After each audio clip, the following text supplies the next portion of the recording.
കാണൂ പരസ്യരഹിതമായ ഏറ്റവും പുതിയ എപ്പിസോഡുകൾ. എന്റെ പേഴ്സണൽ കാര്യങ്ങളിൽ നീ ഇടപെടാൻ വരരുത്. ഒരാളിന്റെ പേഴ്സണൽ കാര്യം എന്ന് പറയുന്നത് അയാളെ മാത്രം ബാധിക്കുന്നതാവണം. കുടുംബത്തിലുള്ളവരെ ഒന്നടങ്കം വേദനിപ്പിച്ചോണ്ടാവരുത്. അതിനെ ആ പേരിട്ട് വിളിക്കാൻ പറ്റില്ല. എല്ലാം നീ മറഞ്ഞിരുന്ന് കാണുന്നുണ്ടായിരുന്നില്ലേ? നിന്റെ പ്ലേ ആണെന്ന് അറിഞ്ഞപ്പോ ഞാൻ അവളോട് പറഞ്ഞെന്താ? സോറി പറഞ്ഞിട്ട് പോകാനല്ലേ? എടാ, പ്രണയിച്ച പെണ്ണിനെ മുന്നിൽ കണ്ടിട്ട് അവളെ നോക്കി ഒന്ന് ചിരിക്കാനുള്ള മനസ്സ് പോലും ഇല്ലാത്ത നിനക്കൊക്കെ എന്തിനാടാ ആ സോറി? കൊണ്ടുപോയി പുഴുങ്ങി തിന്നാനോ? ആ സോറി കൊണ്ട് നിനക്ക് ജയിക്കണം. നീ ഒരു ഹൃദയശൂന്യന്. ഓ പിന്നെ അവളൊരു മാലാക. എടാ, നീ ഈ പറഞ്ഞതൊക്കെ അവൾക്കും ആവായിരുന്നല്ലോ. എന്തായിരുന്നു അവൾക്കൊന്ന് ചിരിച്ച? അവള് ചിരിച്ചെങ്കിൽ ഞാനും ചിരിക്കില്ലായിരുന്നോ? എങ്കിൽ വീണ്ടും പ്രശ്നം ഉണ്ടാവുമായിരുന്നോ? ആ വീട്ടിലെ എല്ലാവരും എന്റെ കുടുംബാംഗങ്ങളാ. ഇന്നവിടെ ആരും പരസ്പരം സംസാരിക്കുന്ന പോലുമില്ല. മുത്തശ്ശി മുറിയിന്നിറങ്ങാറ് പോലുമില്ല. ഈ വിഷയം നീ വീട്ടിൽ വിലക്കിയതുകൊണ്ട് ആരും ഇതേപ്പറ്റി പറയുന്ന പോലുമില്ല. മുത്തശ്ശന്റെ മുഖം കാണുന്നതാ ഏറ്റവും വലിയ സങ്കടമെന്ന് നിന്നോട് പറഞ്ഞതാ ഞാൻ. എല്ലാവരുടെയും കാത്തിരിപ്പും സ്വപ്നവുമാ നിന്റെയും സ്വാതിയുടെയും വിവാഹം. അതൊരു ഉത്സവം പോലെയാ അവര് മനസ്സിൽ കൊണ്ട് നടന്നത്. എടാ, എല്ലാവരും ഇങ്ങനെ കഴിയുമ്പോ അവിടെ ഉണ്ടിറങ്ങി കഴിയാൻ എനിക്ക് മനസ്സ് വരുന്നില്ലടാ. ഞാനും ഒരു തീരുമാനം എടുത്തു. നീ നിന്റെ വാശിയുമായിട്ട് മുന്നോട്ട് പോവുകയാണെങ്കിൽ ഞാനിനി നിന്റെ വീട്ടിൽ നിൽക്കുന്നില്ല. താമസം ഹോട്ടലിലേക്ക് മാറ്റും. എടാ സച്ചി, നീ അങ്ങനെയൊന്നും പറയലടാ. എടാ, എനിക്ക് സാധിക്കില്ല സഞ്ജു. എടാ, നിനക്കെന്നെ നന്നായി അറിയാവുന്നതല്ലേ? എല്ലാവരുമായി നന്നായി മിങ്കിൾ ചെയ്ത് ചിരിച്ചും തമാശ പറഞ്ഞും ജീവിതം എൻജോയ് ചെയ്ത് പോകുന്നതാ എന്റെ ശീലം. സച്ചിയുടെ ലൈഫിൽ ഇത്തരം വാശിയും ഈഗോയും ഒന്നുമില്ല. ഞാൻ പോകുന്നടാ. Good bye. എടാ,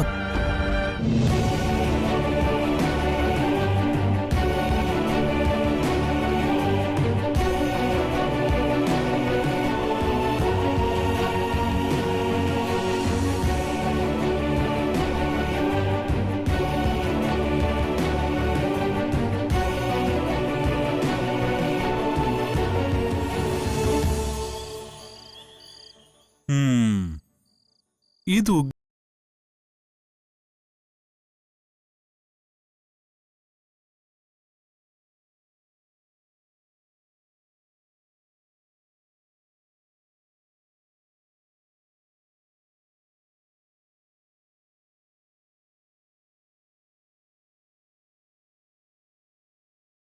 കാര്യത്തിലാ എനിക്കൊരു സംശയം. ആ സംശയം എനിക്കും ഉണ്ട്. രണ്ടമ്മമാര് തമ്മിലുള്ള പ്രശ്നമാണ് നമ്മൾ ആദ്യം പരിഹരിക്കേണ്ടത്. അവരുടെ പ്രശ്നം പരിഹരിച്ച പിന്നെ ചേച്ചിക്കും ആൾക്കും തർക്കിക്കാൻ പറ്റാതെയാവും. ചേച്ചിയുടെ അമ്മ സമ്മതിച്ചില്ലെങ്കിൽ പിന്നെ ഒന്നും നടക്കില്ല. വല്യപ്പച്ചിയുടെ കാര്യം പ്രഭാങ്ങൾ നോക്കിക്കോളും. സ്വാതിയുടെ ഉപവാസ സമരം ഇപ്പൊ അവര് നേരിടുന്ന ഏറ്റവും വലിയ വെല്ലുവിളിയല്ലേ? പാർക്കിൽ നിന്ന് തിരിച്ചെത്തിയ ഉടൻ സ്വാതി വാതിലടച്ചെന്ന അങ്കിള് പറഞ്ഞത്. രാത്രിയായിട്ടും അടച്ച വാതില് സ്വാതി തുറന്നിട്ടില്ല. വല്യപ്പച്ചി നമ്മളോട് സഹകരിക്കാതിരിക്കോ? അവര് ഒരെതിർപ്പും പറയാതെ ഓക്കെ പറയും. ഇക്കാര്യത്തിൽ കുറച്ച് റിസ്കാ സച്ചി. നിനക്ക് വല്യപ്പച്ചിയെ ശരിക്കും അറിയില്ല. എടാ, അങ്കിള് തന്നെ പറഞ്ഞല്ലേ വല്യപ്പച്ചി പത്തി മടക്കിയെന്ന്. മോളുടെ കാര്യമാ. കാര്യം നടന്നു കിട്ടാൻ ഏത് കഴുതയുടെ കാല് പിടിക്കാനും വല്യപ്പച്ചി തയ്യാറാണെന്ന് പറഞ്ഞെന്നാണ് അങ്കിൾ എന്നോട് പറഞ്ഞത്. ശരിയാ, ഞാൻ കേൾക്കാനും പറഞ്ഞു. എന്നാ അമ്മ ചെന്ന് കാവേരി അപ്പച്ചയോട് സംസാരിക്കാം. ഞാൻ പ്രഭയങ്കലിനെ വിളിക്കാം. എടാ രാജു, നീ പ്ലാൻ ചെയ്ത പോലെ കാര്യങ്ങളൊക്കെ പെട്ടെന്ന് അറേഞ്ച് ചെയ്യ്, അല്ലെങ്കിൽ ഷോപ്പടയ്ക്കും. അക്കാര്യം ഞാൻ ശരി.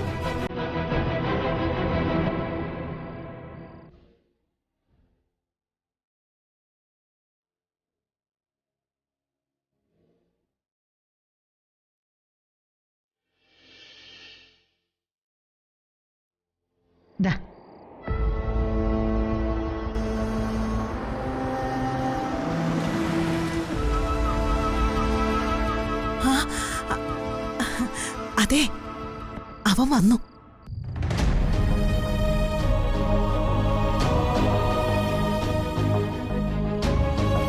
നീയും നിന്റെ അമ്മയും എന്റെ അമ്മയോട് അപമര്യാദയായിട്ട് പെരുമാറി. എന്റെ അമ്മയെ അധിക്ഷേപിച്ച് ഇറക്കി വിട്ടു. അതിന് നീ സോറി പറയണം. എന്റെ അമ്മയുടെ മുഖത്ത് നോക്കി സ്ത്രീ എന്ന് വിളിച്ചത് നിന്റെ കേമത്തം. ഞങ്ങൾക്കും അഭിമാനമുണ്ട്.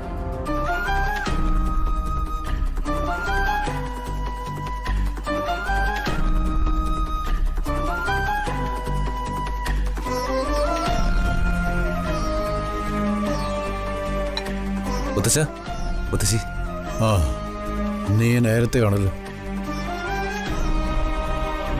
ആ, ഒന്ന് കിടക്കണം വസുമതി. എങ്ങനെ BP കൂടാതിരിക്കും? രാത്രിയോ ഉറക്കമില്ല, പകലെങ്കിലും ഒന്ന് മയങ്ങണ്ടേ? അതുമില്ല. വാ. മുത്തശ്ശ, ഡോക്ടറെ വിളിക്കാം. ഓ, ഇനി ആരെ കണ്ടാലെന്താ?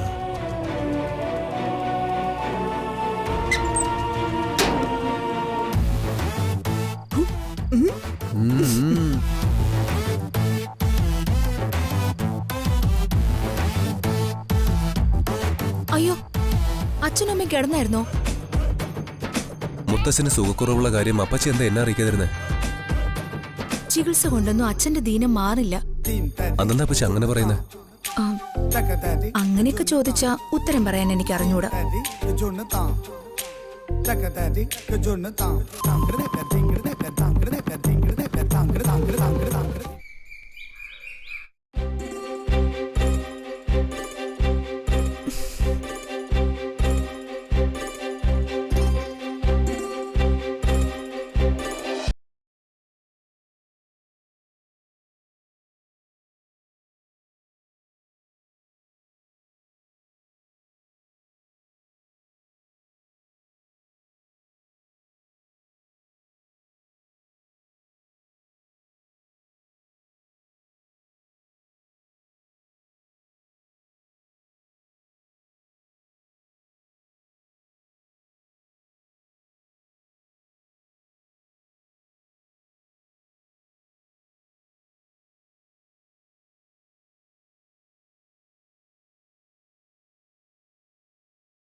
അമ്മേ,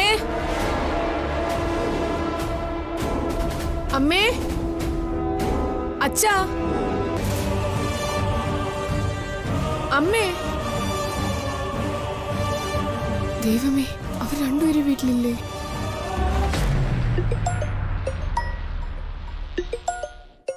അവളാ പ്രഭേ, ശ്രീകുട്ടി. അവള് താഴെ വന്നു കാണും. താനടുത്ത് വിവരം പറ. പിന്നെ വലിയ താല്പര്യമൊന്നും കാണിക്കണ്ട. എന്താ ശ്രീകുട്ടി? അമ്മ അച്ഛനും ഇത് എവിടാ? ഞങ്ങൾക്ക് ഞങ്ങളുടെ കാര്യം നോക്കി പോണ്ടേ? നീ എന്താ കരുതിയത്? നിനക്ക് എല്ലാ സമയത്തും ഞങ്ങൾ കാവലിരിക്കുന്നു. അതിനൊക്കെ ഒരു സമയപരിമിതി ഉണ്ട്. ഞാനും പ്രഭയും ഇപ്പൊ മംഗലശ്ശേരിയിലാ ഉള്ളത്, എന്റെ തറവാട്ടിൽ. മംഗലശ്ശേരിയിലോ? അതെന്താ നിനക്ക് ഇത്ര അത്ഭുതം? അങ്ങോട്ട് ചെല്ലരുതെന്ന് സഞ്ജു അമ്മയുടെ മുഖത്ത് നോക്കിയല്ലേ പറഞ്ഞത്? അവൻ പറഞ്ഞ ഇതെന്റെ തറവാടല്ല താബു. ആ പറഞ്ഞവൻ തന്നെയാ ഞങ്ങളെ വന്ന് സ്വീകരിച്ചത്. എന്തിനാ അമ്മ പോയത്? എന്നെ സ്വീകരിക്കണോന്ന് അവനോട് ഇരക്കാനോ? അതിനേക്കാൾ അമ്മ എനിക്ക് വല്ല വിഷവും വാങ്ങിത്താ. ഞാനിവിടെ വന്നത് ആരോട് ഇരക്കാനും യാചിക്കാനും ഒന്നുമല്ലേ. പിന്നെ എന്റെ അനിയത്തി കാവേരിയുടെ വെഡിങ് ആനിവേഴ്സറി എന്ന്. അവള് ക്ഷണിച്ച എനിക്ക് പങ്കെടുക്കാതിരിക്കാൻ പറ്റില്ല. എന്നിട്ട് എന്നോട് പറയാതെ നിങ്ങൾ എന്താ പോയത്? നീ ഞങ്ങളോട് മിണ്ടാറുണ്ടോ? നിന്റെ അച്ഛൻ നിന്നെ കണ്ടിട്ട് ദിവസങ്ങളായി. വാതിലടച്ച് കുറ്റിയിട്ടിരിക്കുന്ന നിന്നോട് ഞാൻ എന്ത് വന്ന് പറയണമെന്നാ നീ പറയുന്നത്? നീ ഫോൺ വെച്ചിട്ട് പോ ശ്രീകുട്ടി. നിനക്കേ അവിടെ റൂമിലിരുന്നാ മതിയല്ലോ. ഞാനേ കുറച്ച് തിരക്കില്ല, പിന്നെ വിളിക്കാം.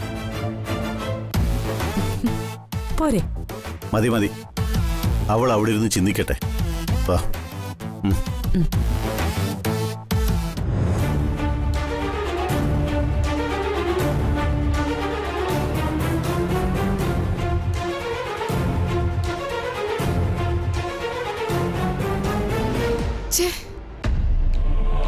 അമ്മയ്ക്ക് എങ്ങനെ മംഗലശ്ശേരിയിലേക്ക് പോവാൻ തോന്നി? സഞ്ജു വന്ന് എതിരേറ്റെന്ന്.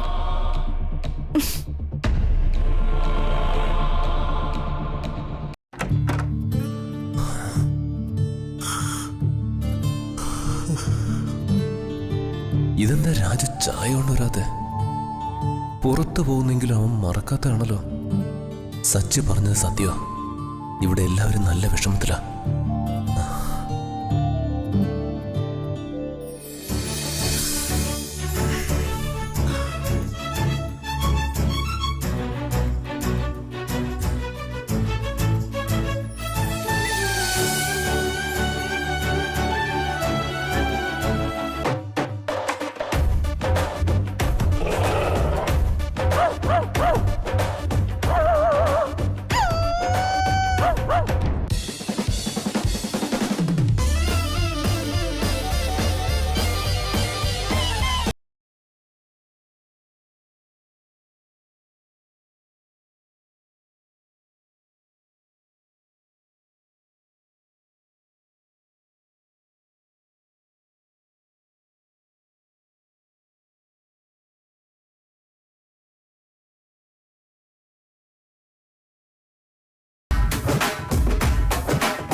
കൊള്ളാം. അവൻ വരുന്നുണ്ട്, ഗൗനിച്ചേക്കരുത്. പിന്നെ ഏറ്റു അതിനിടയ്ക്ക് ഇവിടെ നിന്ന് അമ്മ അങ്ങോട്ട് മുങ്ങി. അവൾക്ക് കിച്ചണിലെ കാര്യങ്ങൾ നോക്കണ്ടേ? കാവേരിയപ്പച്ചിക്ക് ഇന്ന് വീട് കിട്ടിയ ഭാഗ്യത്തിലല്ലേ? ദിനേശ് അങ്കിളുടെ വേഷം കെട്ടി കണ്ടിട്ട് ചിരി വരുന്നുണ്ടോ? വസുമതി രാത്രി പറഞ്ഞപ്പോഴേ ഞാൻ വിവാഹ ഡേറ്റ് ഓർത്തത്. കാവേരിയോ ദിനേശനോ ഒരക്ഷരം മിണ്ടിയില്ല. അതാ പ്രഭയെ എനിക്ക് സങ്കടം. അവര് പറയേണ്ടതല്ലേ? പിന്നെ ഓഹോ, അപ്പൊ എന്നെ ഒഴിവാക്കിയിരിക്കുക എല്ലാരും കൂടി. ആരെങ്കിലും ഓർക്കുമെന്ന് അറിയണ്ടേ പ്രഭേട്ട?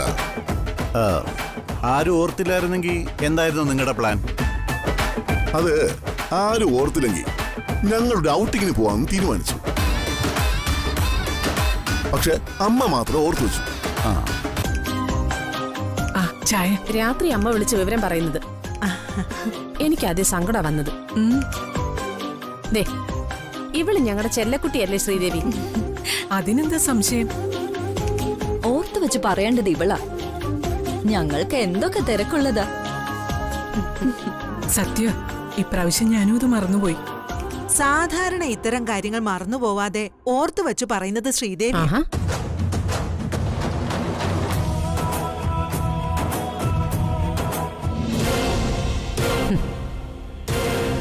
ഞാനൊന്നും മറക്കില്ലടി ശ്രീദേവി.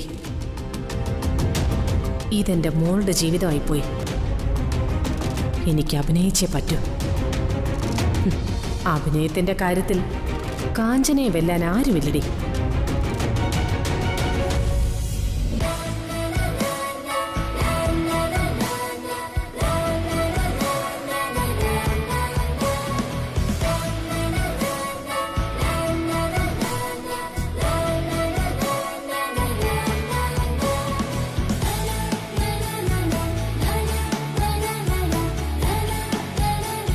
പറഞ്ഞ അതുപോലെ ചെയ്യണം. അതൊക്കെ ഞാൻ ഏറ്റു. ഇത് എന്നോടാരും പറഞ്ഞില്ലല്ലോ. അയ്യോ, നിന്നെ പേടിച്ച് എങ്ങനെ പറയാനാ? രാത്രി മുത്തശ്ശൻ എന്നെ റൂമിലേക്ക് വിളിച്ച വിവരം പറഞ്ഞത്. ഞാനും രാജു അപ്പൊ തന്നെ ഡെക്കറേഷന് വേണ്ടതൊക്കെ ഏർപ്പാടാക്കി. എടാ, നീ എന്താ രാജു എന്നോട് പറയാത്തെ? അത് നിന്നെ ശല്യപ്പെടുത്തണ്ടെന്ന് കാവേരിയപ്പച്ചി എന്നോട് പറഞ്ഞത്. എടാ, ഇതൊന്നും ഇങ്ങനെയല്ല വെക്കേണ്ടത്. എന്നാ പിന്നെ നീ ചെയ്ത് കാണിക്ക്. ഇത് മുത്തശ്ശ, പിന്നെ ഇതൊക്കെ ഇവിടെ അല്ലേ വെക്കേണ്ട മുത്തശ്ശ? എടാ, അത് അവിടെ തന്നെ അല്ലടാ, ഇവിടെ വെച്ചാൽ നല്ല ഭംഗിയുണ്ടാവും. അത് ശരി, അത് നന്നായിരിക്കും.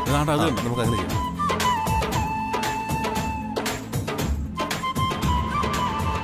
അയ്യോ, കേക്ക് എവിടെ മുത്തശ്ശ? അതൊക്കെ ഉണ്ടടാ.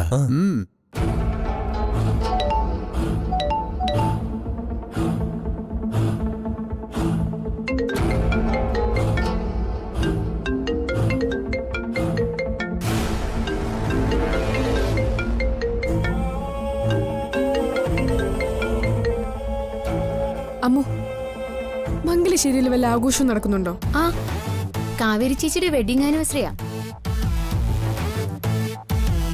ചേച്ചിയുടെ അമ്മയച്ഛനും രാവിലെ തന്നെ എത്തിയല്ലോ. ചേച്ചി ഇവിടെ എല്ലാവരും അന്വേഷിച്ചു. ചേച്ചി വരില്ലെന്നാ ചേച്ചിയുടെ അമ്മ പറഞ്ഞത്.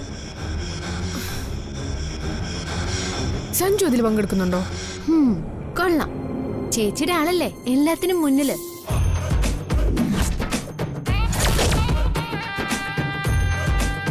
നിങ്ങൾ തമ്മിൽ എന്തിനു വഴക്കിട്ടെന്നാ എനിക്ക് മനസ്സിലാവാത്തത്. ഇവിടുത്തെ അമ്മയും ചേച്ചിയുടെ അമ്മയും തമ്മിലുള്ള സംസാരവും ചിരിയും കണ്ട് ഞാൻ ഞെട്ടിപ്പോയി. ഇവിടുത്തെ ആൾ ഓടി വന്ന് വല്യപ്പച്ചിയുടെ പാദം തൊട്ട് അകത്തേക്ക് ക്ഷണിച്ചതോടെ ചേച്ചിയുടെ അമ്മ ഫ്ലാറ്റ്. നീ പറയുന്ന സത്യമാണോ അമ്മു? ഞാൻ ചേച്ചിയുടെ ഫോണിലേക്ക് ഒരു വീഡിയോ എടുത്ത് അയച്ചിട്ടുണ്ട്. ചേച്ചി ഒന്ന് കണ്ടോക്ക്, അപ്പൊ ഇവിടെ നടക്കുന്നത് എന്താന്ന് മനസ്സിലാവും.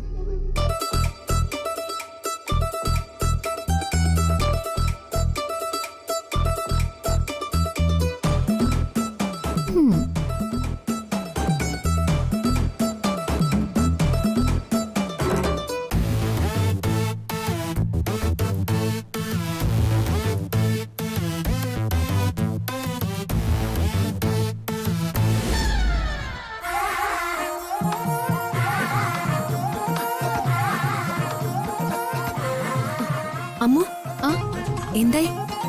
ഞാൻ വീഡിയോ അയച്ചു കൊടുത്തു. ഫോണിൽ കിട്ടിയോ? ഞാനൊന്ന് വിളിക്കട്ടെ.